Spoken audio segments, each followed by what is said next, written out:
Matthew Perry's LA mansion is now where Anita Verma calls home. According to a report, the businesswoman purchased the Pacific Palisades abode nearly 1 year after the actor died on the property on October 28, 2023. Verma spent $8.5 million on the 4-bedroom, 3,500 square foot, mid-century modern property, which Perry bought for $6 million in 2020. Verma was represented by Brooke Elliott Lourinkus of Christie's International Real Estate Southern California and paid for the home through a trust. As OK previously reported, Perry died from the acute effects of ketamine in the hot tub in the property's backyard. Though the death was deemed accidental, those who provided and administered the ketamine were charged for their involvement in the Friends star's death. 5 individuals were deemed responsible, including Perry's longtime assistant, Kenneth Iwamasa, who allegedly gave him the dose of ketamine that killed him, as well as 2 doctors who sold the controlled substance to the actor. In early October, California doctor Mark Chavez pleaded guilty to conspiring to distribute ketamine to Perry. Though he arranged a plea deal, the physician is facing up to 10 years behind bars.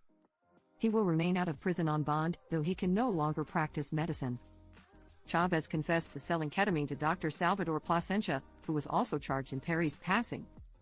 Plasencia then sold the drug to Iwamasa. Text messages between Chavez and Plasencia made fun of Perry for purchasing the drug at a high price, as one exchange read, "How much this moron will pay." Court documents explained that Chavez obtained the drugs by writing a fraudulent prescription in a patient's name without her knowledge or consent, and lied to wholesale ketamine distributors to buy additional vials of liquid ketamine that Chavez intended to sell to Plasencia for distribution to Perry. The former doctor's attorney said he was incredibly remorseful of his actions. The advancements in the case come as the first anniversary of Perry's passing approaches.